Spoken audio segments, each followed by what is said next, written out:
the bookshop, it's the bookshop, it's the bookshop of Beverly Farms.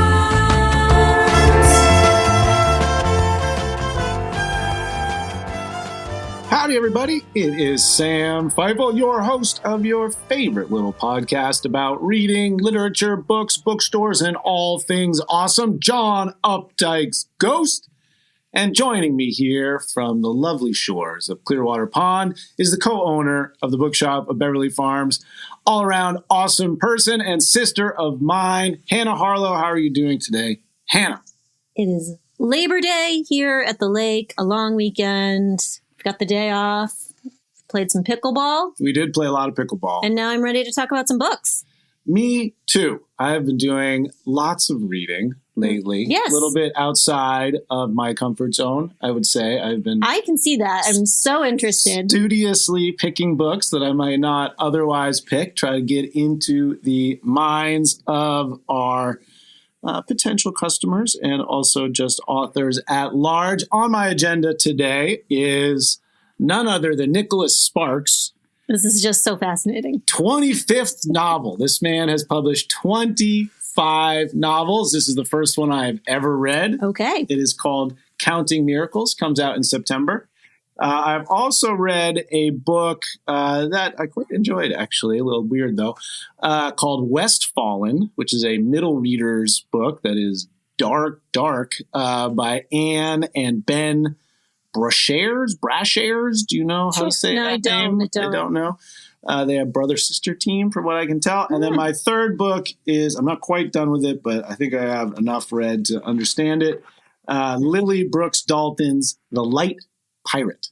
So okay, those are my three books. What is on your agenda? Good mix. I have Burn by Peter Heller. That's his newest. Right, we were talking about that not long ago. Yep. I have Sally Rooney's new book coming out in a couple weeks. It's called Intermezzo. Mm-hmm. And Finally.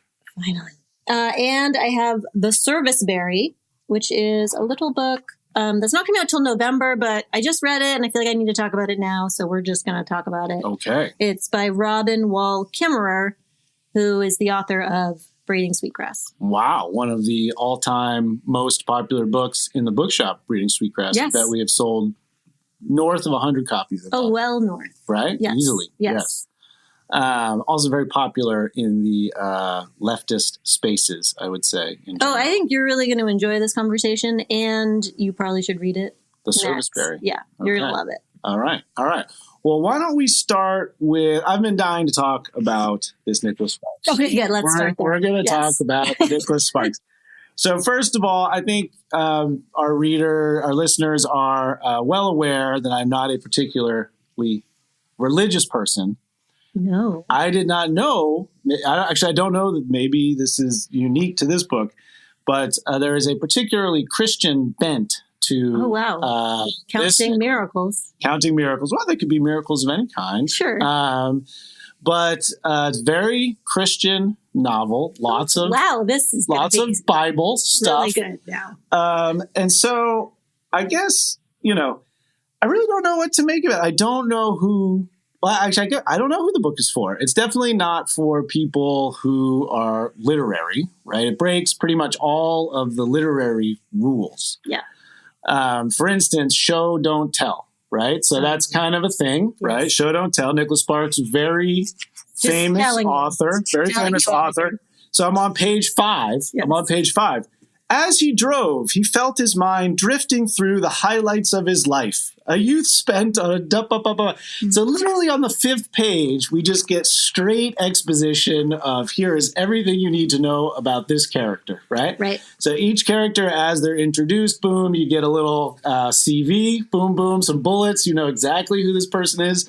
I never have to learn anything about any of these characters. Which isn't necessarily a bad thing.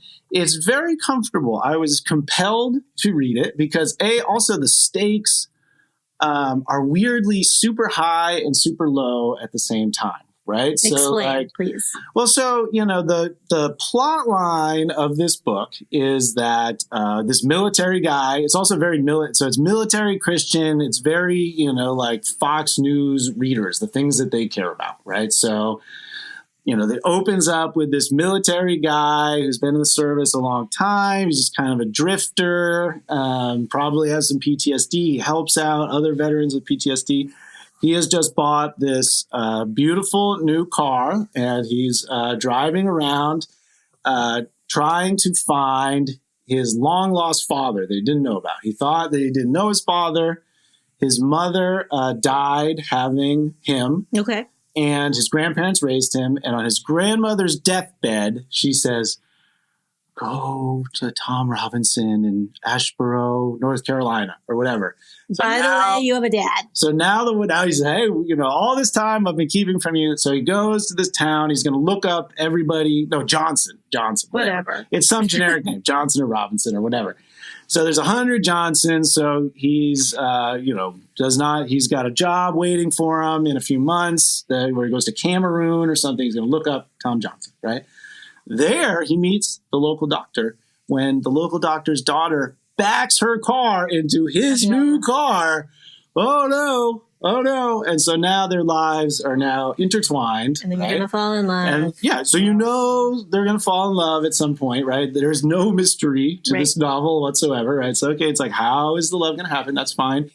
And, also there's this weird other character who is old and, friends with the doctor's son or whatever. They carve together or whatever. So we have these three perspectives: doctor lady, dude, and old man who is involved in the novel for some reason. I wonder who this old man could be. Imagine. I don't know. And so you're like, okay, the worst thing that can happen is that these people don't get together and he doesn't realize that this weird old guy is his dad, right? But right away that all those things are happening. Right. But at the same time, awful shit has happened to everybody. This dude, his mom has died right away. We find out that the old dude, his dad was a preacher. And so he loved the Bible. But he has forsaken God. Oh, God. Because his wife and all 4 children died in a house fire that one of his children started, and then the child who started the fire hung himself. Oh my God. And so he's been living with this. There's been this 30 years, in the interim or whatever, where lots of mist is there, but we get a lot of backstory about all the awful things. So he doesn't believe in God or whatever. And so he needs to find God again. And lo and behold, at the end, he does indeed find God. Wow. I'm so shocked. But so it's I think it's just designed for people who, just really love wholesome stories about military people and religious people being one and the same. Right. It's this worldview where the dude who has been in Afghanistan and Iraq and whatever has been doing nothing but spreading democracy. And the church is nothing but a net awesomeness for the world. So if you believe those things, very wonderful little book.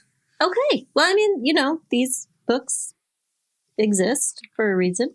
They're not art. Normal reading, but no, I think Nicholas is filling a niche. I didn't realize that was the niche he was filling. I thought it was going to be a straight romance. I will tell you, I've never read a book, but I have watched The Notebook actually fairly recently out of curiosity. Right. So I thought it was going to be more. I thought it was just going to be like that. Yeah, but it's not. No, it's lots of middle age. Oh, this woman's divorced, and You wrote The Notebook, right? I think so. Okay. I'm pretty sure The Notebook is him. It's oh gosh, those teenagers, and Right. I think we've spent enough time on this. Yeah, I think so. The sex scenes are pretty funny too. There's Nicholas does great job. But I don't know. I've loved to. I just picture Nicholas at this very perfectly laid out desk. I am going to write this wonderful, heartwarming story, and he does. That's excellent. Yeah. I'm really happy for him. Right. I could segue, if you want to talk about sex, we could segue to Sally Rooney. There you go. Who writes. Well, I feel like Sally Rooney has a lot of Nicholas Sparks qualities.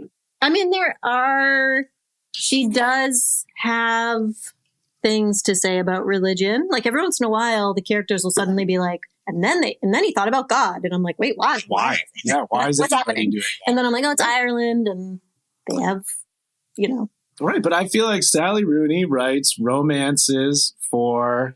she writes like very intellectual romances. Right? Yes. It's all about for relationships. people who believe in God and that the military is a net positive. I don't know about the military. Through me.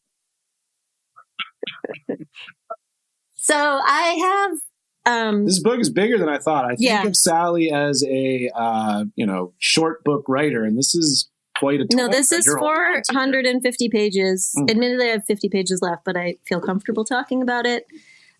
Sally Rooney, I think this book, it's very excellent. I think It's very excellent. it's very excellent, but I have some issues with it, I will say. Wow, I would say if it was very excellent, I would have very few issues with something that was very excellent. I don't know. I mean, I think that's what's interesting is I can recognize that she's doing some really interesting things. I think what she does really well is kind of talk about the relationships that millennials have, Right. both romantic and familial. So this book has two brothers at the center of it, and they've just lost their dad. Mm. And they're both clearly grieving and arguing with each other. Right. And they each have some romantic interests that they're... so anyway, they have some romantic interests. I think the issue I'm seeing, the big issue, is every character sort of thinks the same way in that they're analyzing to pieces every single moment of every single interaction. Right. So there's the same sort of Everybody analyzing. has the same internal monologue. Yes. But but you're getting different perspectives. You have one brother is Ivan. He's the younger brother. And I think the best character, he's this kind of chess player. He keeps saying he's not a genius, but he's a very, very, very good chess player. Good chess player. He's 22, just finished college, and he's, just doing some freelance, like as little freelance work as possible to live while he plays chess. And he's just met this woman who's 36, and he's getting into a relationship with this 36-year-old woman. I see. And they're kind of keeping it secret because they think all their friends and family are going to frown upon their age difference. Aha. Then you have the older brother, Peter, who's 10 years older than Ivan, and he is a lawyer, and he is torn between two women. So he has his ex-girlfriend from college who he's in love with, but she had an accident and is now battling chronic pain and dumped him because she's like, you don't want to deal with this. And so then he's taken up with this 23-year-old college student who he basically pays to be in this relationship with him, but they like each other. Wow. And so he can't decide between these two women. And so woman you have I pay, or yes, the woman who who's has like told super me hot. to go away because I'm not very thoughtful. but they're still best friends because they're intellectual equals. Aha. Oh, Yes. wow. So you have Peter and Ivan's perspectives, right? You have different chapters with their perspectives. And then you also, for some reason, have Margaret, Ivan's girlfriend's perspective occasionally. You don't have the other two women. But just because. So I don't really understand why we have Margaret's perspective. Mm-hmm. But to differentiate Peter from Ivan, she writes in these like clipped, stylized sentences. Right. That have like very bizarre sentence structures. Right. Where the words are placed in the sentence sort of haphazardly. Just really bizarrely. I mean, But it's only from one brother's perspective. One brother. When you get this sort of thing. Right. So it'll be, this is an example of a sentence. Blotchy her face, he thinks. Instead of like, he thinks her face is blotchy, or her face is blotchy, he thinks. Like, there's also no commas there. I think if there were commas there, I could understand it. There are no commas anywhere. I'm not sure there are any commas in this book. There's got to be some commas. Does she really not use commas? No, there's one right there. Okay.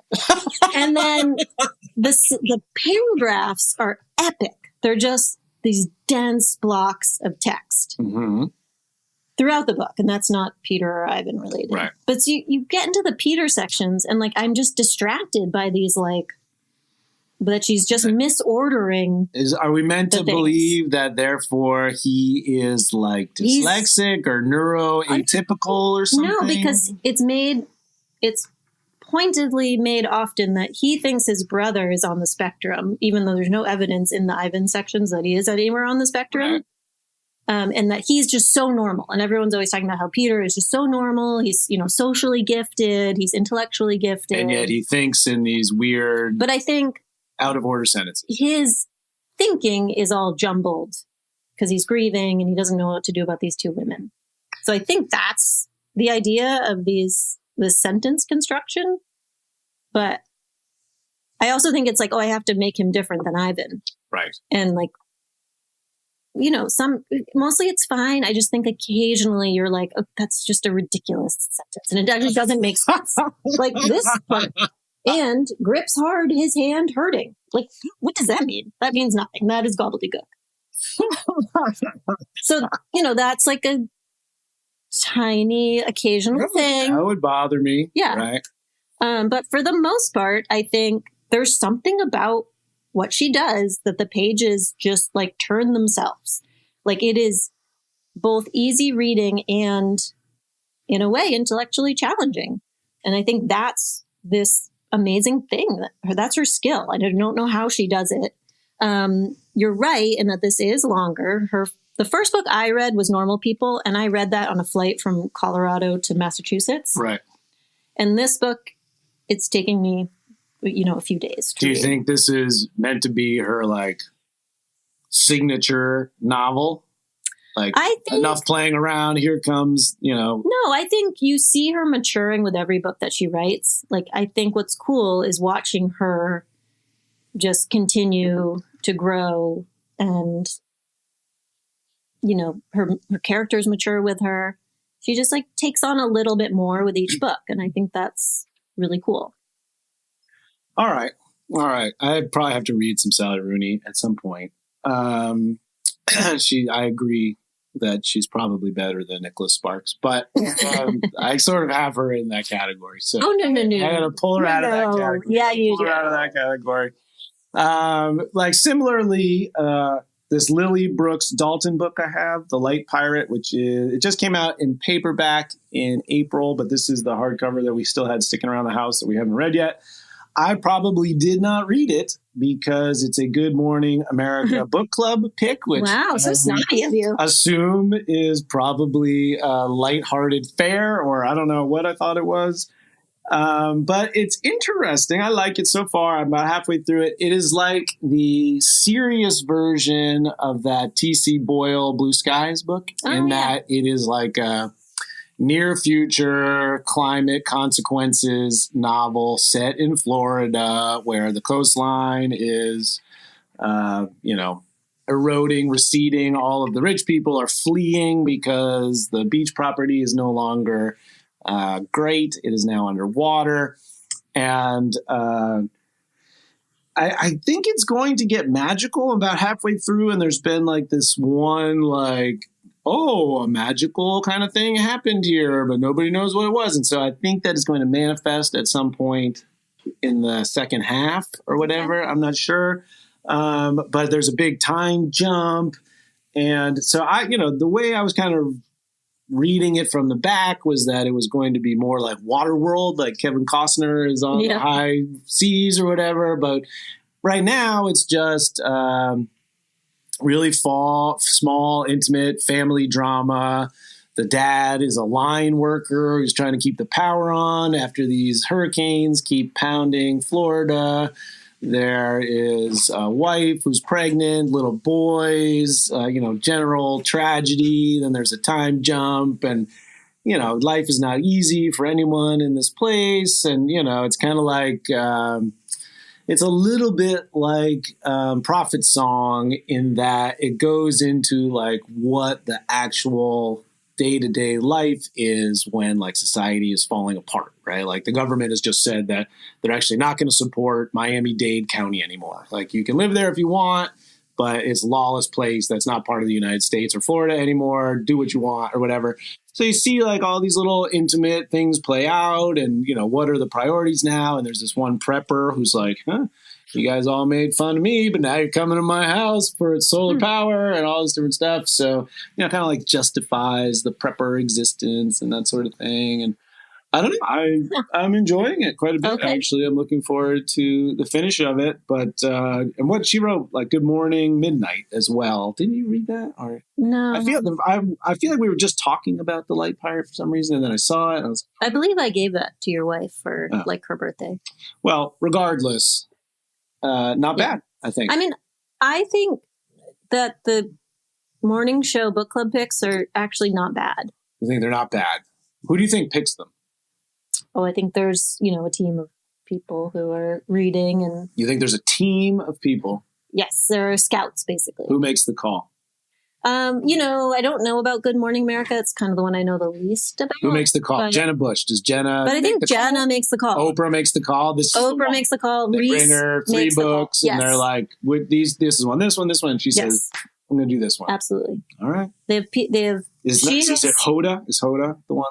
That's what I don't know about. I don't know Good Morning America. I don't watch it. But I do think that there are scouts, and they like pitch a bunch of books, and then they read and pick the one they want to go with. What do you think is like the deciding factors? There's lots to talk about, that they like the message, that I think, they're taking into consideration what they've just read. And so they're looking for, new topics to talk about or whatever. Right. So I do know this one's about climate. This is in 2022. This one's a race thing. This one's all whatever. This one was super dark, so now we need a lighter one or whatever. Right. I do know that like Reese, and I don't know if this is still true, but for many years, her book club picks had to have like kind of a happy ending, or at least hopeful. Like they couldn't be too dark. Right. And I believe with hers too, the books had to have movie rights available so that she could get the rights if she wanted them. Well. So that kind of sometimes limited books. Her options. Yeah, I bet. Interesting. Okay. Well, I will try not to look down my nose at the book club giant picks. Yeah. I mean, I think, there's like what everyone's looking for in terms of like when people walk in and they're like, and I'm like, what books have you loved? And everyone's like, so often you hear, oh, I love Ann Patchett and I loved Horse by Geraldine Brooks. Right. Like this upmarket women's fiction. Right. Is kind of what everyone just wants all the time now. And it's a little bit of a white whale, right? Like there aren't that many that actually achieve the Ann Patchett status or whatever.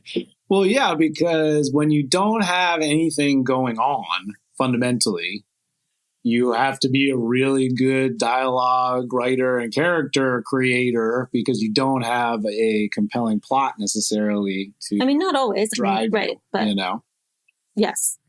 Anyway, I'm going to segue into Peter Heller's Burn because it is also like a sort of near future, I guess, or just kind of whatever, slightly alternate timeline, because it's about these two childhood, like lifelong best friends. They're now in their 30s, I think, late 30s maybe.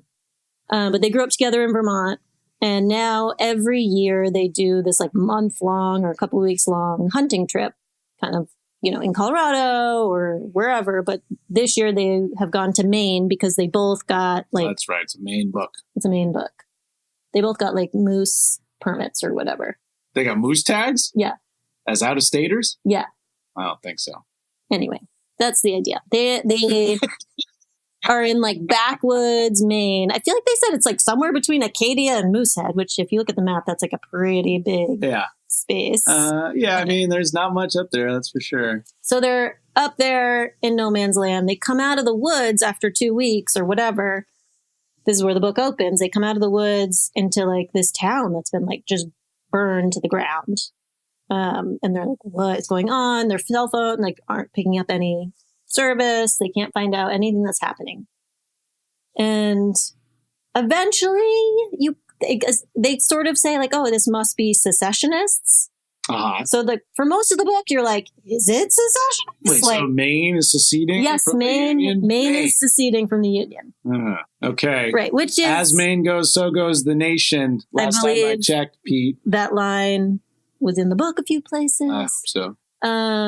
Right. So, first of all, you have to kind of suspend your disbelief to be like, okay, Maine's seceding. It's not actually about Maine. It's about some other universe. But also the whole time, not like they keep. You loved the last one. You couldn't stop raving about the last one. And the thing is, he is such a good writer that this is still like a decent book. Like, I know, again, like I had my issues with it. I think it's a good book. I don't think it's his best by any means. Right.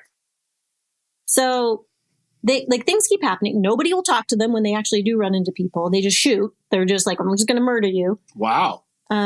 So they can't figure out what's happening. Can't just wave up a white flag like, hey, no, they tried that. Trying to figure out what's going on here, guys. Yeah, people just shot the flag and then shot them. Wow. So it gets a little frustrating as a reader because you're like, I actually need some answers at some point. Like just the constant, like, none of this makes sense. What's happening? I don't know. Let's keep walking. Let's keep walking. So it gets a little tedious. And then it just becomes like, okay, well, if it's not really about like what's happening in the world, then this is, I guess, a story about these two guys. Right. And there's one sort of main character named Jess. You do occasionally get stories perspective, but it's mostly Jess. And you do get flashbacks from their childhood and their two families and Jess's role. And he kind of becomes this like surrogate son of Story's family. Mm-hmm. And secrets are revealed and it is ultimately about their friendship. But I did find when it ended, I was a little dissatisfied with the ultimate conclusion. Yeah. I think there is a legitimate thing where you set it in this dystopia. The book's not about the dystopia, right. And you never do know what the whole thing was all about. Like, I feel like that's like a very Dahlgren thing to do. That's sort of what Lethem did in that Arrival book, is like, you never quite get the whole story. All you know is what the characters know. And why should they know what the whole universe is all about? They only know what they know. Yes. So then it's about their relationship. It's about those. But you wanted to know about what was going on. No, I'm saying ultimately I was dissatisfied with their... You didn't get enough from the relationship. Yeah. If you got enough from the relationship, you wouldn't have cared. Right. Yeah. So I also have an alternative universe book in this middle grades thing. Westfallen. Yeah. Right. That's like an alternate timeline, right? Yeah. So it's for middle readers, right? So I'm not going to get too caught up in this, right? And by middle readers, we mean like 8 to 12, right? Yeah. So that's the whole thing, is that it's pretty dark, right? So you can't really, the whole thing doesn't make sense unless you sort of know what happened, right? So it's called Westfallen. There's all this dark imagery on the cover or whatever. And so the conceit is there are these two little groups of 3 friends, right? And they live in the same town in New Jersey, 80 years apart, right? So one of them is in 1942 and one of them is in 2022 or whatever. And for whatever reason, this little spot in the backyard makes it so that time is fluid. If you are in this spot, you can communicate with anybody else who's in this spot. And the way they discover it is with a little, amateur radio set up. They're like, oh, hey, anybody out there? They find them and they're like, oh, hey, your kid's just like us. But then they realize, oh, we're actually 80 years apart, whatever.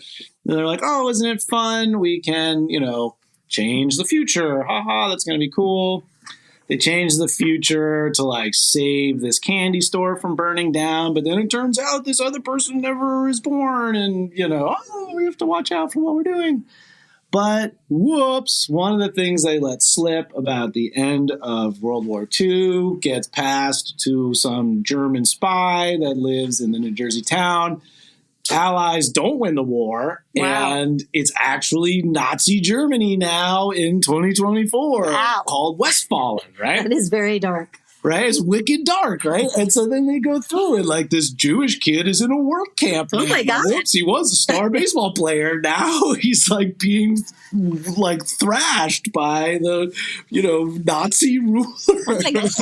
It's so dark, Does it have a happy end? And this girl, like, who is blonde gets to be like, the Nazi princess. And she's like, oh my God, my families are Nazis. And, but she uses her Nazi-ness to like get the Jewish kid out and and so, and then by the end, we undid the Nazi-ness or whatever, right? But it's the first in a series. Oh. So like now they know not to do this. So I don't know what comes after this, right? Because they next it's like the new thing that they solved is like just a little bit different, and maybe they have to continually try to get it back to where it was, or I don't know what it was.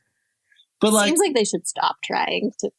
Yeah, but like I think you would be like, okay, guys, maybe we should never do this again because we sort of brought the Nazis back to life or whatever, but the also thing is like, for the whole first half where they're just dicking around, like that at some point they have to cause the Nazis to come, right? Because that's the only way this book makes any sense. And so again, maybe a middle reader doesn't see that, and they're like, "Oh, I don't know. Maybe the Nazis won't come." They don't. Do these middle readers even know what Nazis are, right? Like, so it does sort of teach a bunch of World War II, but like, it just seems really sophisticated for like a 10-year-old to be like, "Oops, we made a mistake with our friends, and now there's Nazis." Yeah, now people. Lots of people are going to die. Yeah, it's really bad. And so I don't. It just. I actually found it it was like a compelling way to tell the story. And like, It was pretty realistic. Like he comes home and his, one of the kids' moms is now dating a Nazi officer. Nice. And like the tension of like eating dinner with a Nazi officer across the way. And his mom is like, there's a camera, and I was like, oh, this is pretty well told. Yeah. And I guess, so it's Ann and Ben Brashares. Ann Brashares is the one who wrote Sisterhood of the Traveling Pants. I was like, why do I know her name? Right? Yeah. And I think Ben wrote like some children's books, and I think is like a freelancer who writes for the New York Times sometimes and stuff. Like they're good, sophisticated writers. I just don't know. There's something about it where I was like, this is just.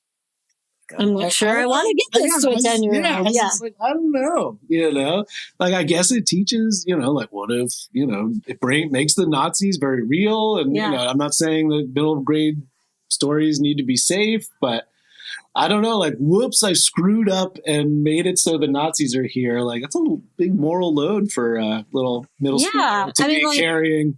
Why isn't it young adult? Did you feel like the writing itself was kind of a middle grade feel? Well, there's no, the kids are 12, 13 or whatever. Like the kids have just gotten past their elementary school friendship and they're starting to drift apart, and this situation brings them together, and we learn about the power of friendship, and, nobody's got any feelings for each other. So, it's about middle schoolers, but I don't know. It's just, this is some serious shit, Yeah. He goes and finds because so his Jewish friend is in the work camps and is about to get sent off to be like annihilated. So he has to go and find his dad, and his dad is that he remembered, hey, the kid who was throwing me batting practice not that long ago. Now the dad is like a shell of himself, and his cheeks are hollowed, and like in the Jewish ghetto. Yikes! Wow. Yeah, I don't know. I have a 12-year-old. Like, would I want to give it to him? I don't know. Yeah, just the whole time I was reading, I was like, "Wow, this is some serious business here." That just happened. So, but I guess it happened. Maybe we should not protect kids from imagine how I don't know. Okay, I thought it was well done. It's definitely not a story I've really read before. So. I mean, when I think as a bookseller, that's really difficult because obviously we can't read every single book in the store, and people come in looking for recommendations, and like that's a tough one to be like, yeah, you should absolutely give this to your kid, because you really do need to know the reader. You need to know that they're kind of sophisticated enough, intellectually ready for that kind of thing. Yeah, but I thought in a lot of ways it's good. It's like it's there's like boys and girls. It's not like one of these clear boy books or one of these clear girl books. Like there aren't always a lot of great options for middle reader recommendations. So I think it's well targeted or whatever. It's just, I don't know. I was reading it. I was like, Yeah. Okay. Interesting. Yeah.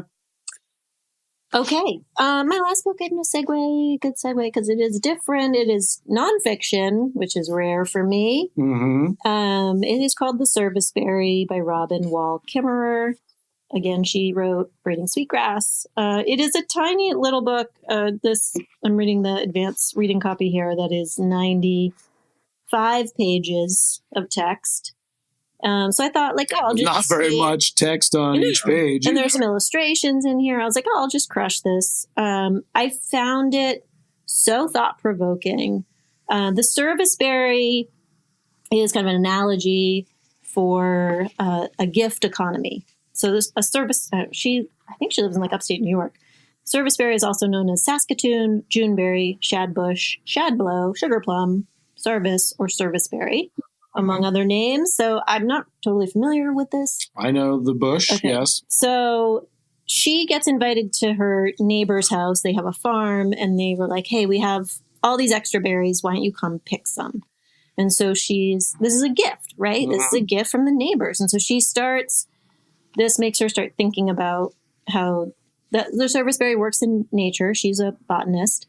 And then she starts using that as a model for a gift economy, which is just very different from American capitalism.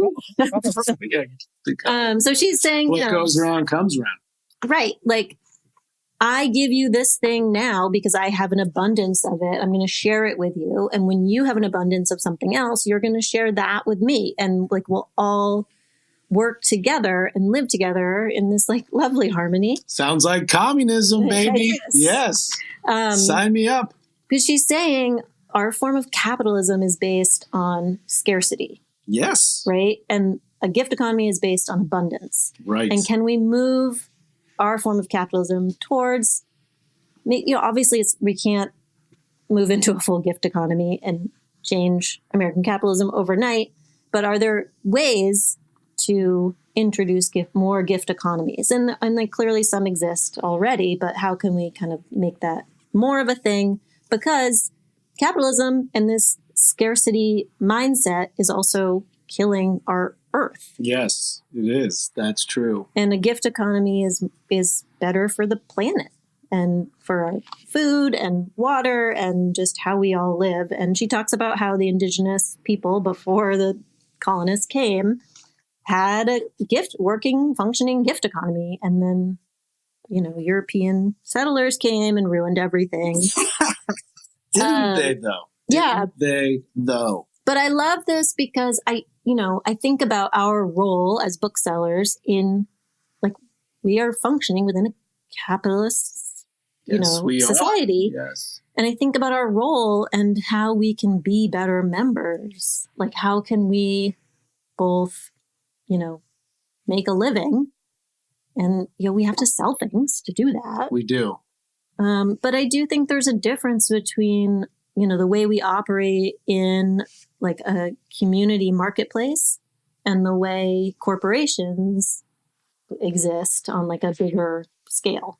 Yeah, no, I mean, localism is pretty clearly better for the environment in that it is not extracting capital, right? The capital stays in the community. Right. So when someone buys a book from us, yes, we do make a profit, but then we use that profit to pay the rent to somebody and to purchase services and buy, bookmarks from the guy across the street and go to the avocado pit for lunch once a week and all that sort of stuff. And so the money stays locally. Yeah. Whereas for the big corporations, the money gets extracted and goes to people who live outside of the community. That money never comes back into the community.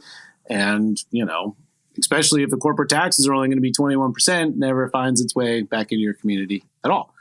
I mean, I think, and that seems so self-evident, right? But there I am, talking to my financial planner the other day about, I would rather not have any shares of Amazon or Tesla or Google or whatever. And she's like, well, that's going to, hamper your ability to retire. And so, like, no matter what you do, you are constantly disincentivized. Right. Because our society has told us that, I'm sorry, if you don't save enough to live on your own, we're going to let you die. Right. Because we don't care about you because you're no longer a productive member of our society. Oh, I'm sorry, you're old. We will give you the barest of essentials, but then probably not even that. And see you later. Bye. So, that's what capitalism does. Everything becomes transactional. And I think because so many people have grown up in capitalism, gift economy can be really fraught because subconsciously we're constantly thinking, oh, that person just gave me a gift. I'm now obligated to them to return it in some way. You feel sort of indebted. And you feel indebted and you don't like that feeling, right? So you don't want that gift.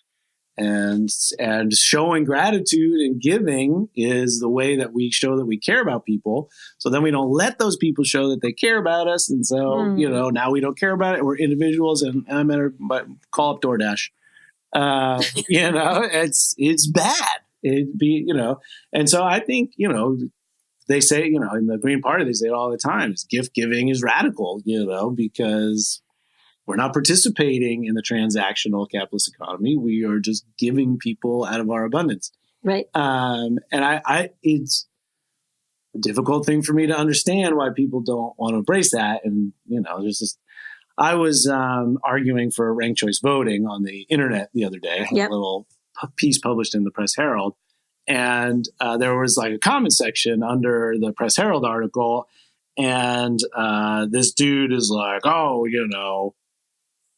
the author is, just not making any sense. Like, this isn't going to help him or whatever. And some other commenter comes in, is like, he says that right in there. He's making a moral argument.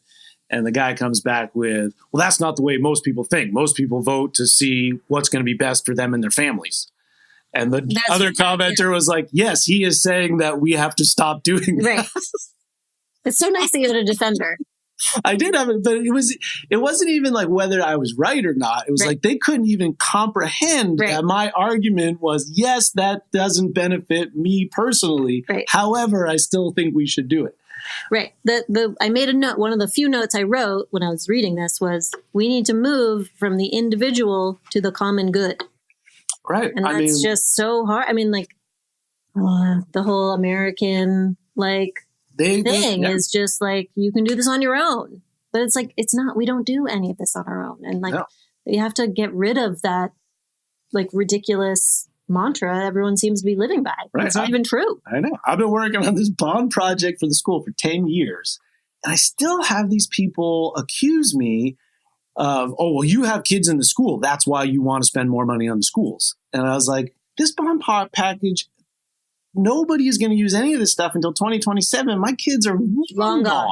Right. I think this is what this school district needs. We do a whole needs analysis and then we address the needs. But it's these other people just immediately go to, well, I would be looking out for myself. You must be looking out for yourself. Right. You must be as bad as I am.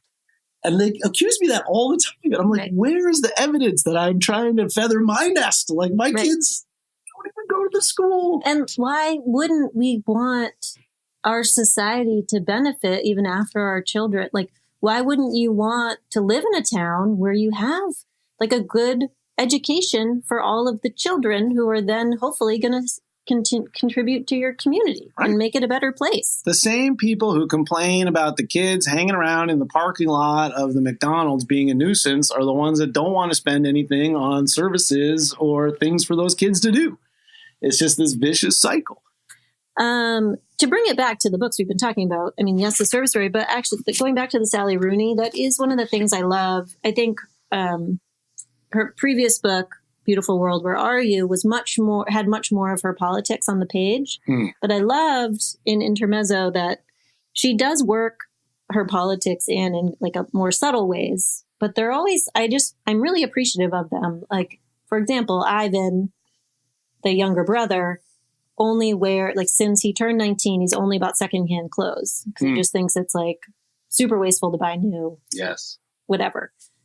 Peter, even though he's troubled in so many ways, is like, you know, a lawyer fighting for women and Right. children, whatever. Yes. So there's a lot of like little things worked in, and I appreciate her politics because they, even though they're little moments, they come across very strongly. Yeah, I mean, I think that's one of the reasons that I was able to like the Nicholas Sparks is that even though, you know, probably the politics, I mean, it's not politics actually, right? So like the thing is, however it turns out in the real world, in Nicholas Sparks's world, like it's a great thing this guy is ex-military because he knows how to like go and find the guy who's lost in the woods, and thank God we have this military experience around. And well, and like, you know what, we shouldn't let Fox co-opt like the military and religion and turn it into something we think we don't like. Like there are good things. I mean, I know we don't like the military because we're pacifists, but like. Yeah, I mean, I guess there is some logic to defense, and that's the whole thing is like if all of, you know, these religious people actually did spend their time doing good works in the way this like, you know, doctor and priest do or whatever, then like, yeah, that would be great. That would be great. I don't have a problem with that, you know, but I think that's, you know, it's hard, you know, it gives people a frame of reference. Like if you are someone who goes to church all the time, you recognize these characters, and then, you know, it's like a world that you can live in instead of like hipsters who, you know, or whatever, right? Like it's for you, but it's not politics. That's great. I think that's interesting. Yeah. All right. Enough about politics. It's Labor Day. We have worked entirely too hard. Do we have any important events coming up for those people who have made it here to the end? No, we're kind of in a little hiatus. There's some September things happening. What about our Boozy Book Fair? Yeah, I'm really excited about our Friday. I believe it's October 4th or 6th, but it's a Friday night in Ipswich, Massachusetts. We will be at True North Ale for our very first Boozy Book Fair. Wow. Which is like the book fairs of your youth in elementary school, but with books now for you as an adult. We're going to try to find some cute pencil toppers, too. I think people like that kind of thing. Yeah, and there is a corollary, you know, in the bluegrass world, we say that the more you drink, the better we sound. Here at the Boozy Book Fair, the more you drink, the better that book looks. Yes. You should buy lots of them while you're drinking tasty beers. I think we need to go to the cannabis place next because neither of us actually drink, but we are having a book fair. We should have had a buzzed book fair. Let's have a buzzed book fair next. I think we should do that. That's a great idea. It is a great idea. Yeah. No one's doing that. Yeah, no, who's done that? Yes. We just have to figure out whether stoners read or not. All right. I mean, we read. Yeah, exactly. I think stoners are more likely. Totally. Fact. Yes. Okay. All right. Well, on that note, we will see you next time. Bye-bye.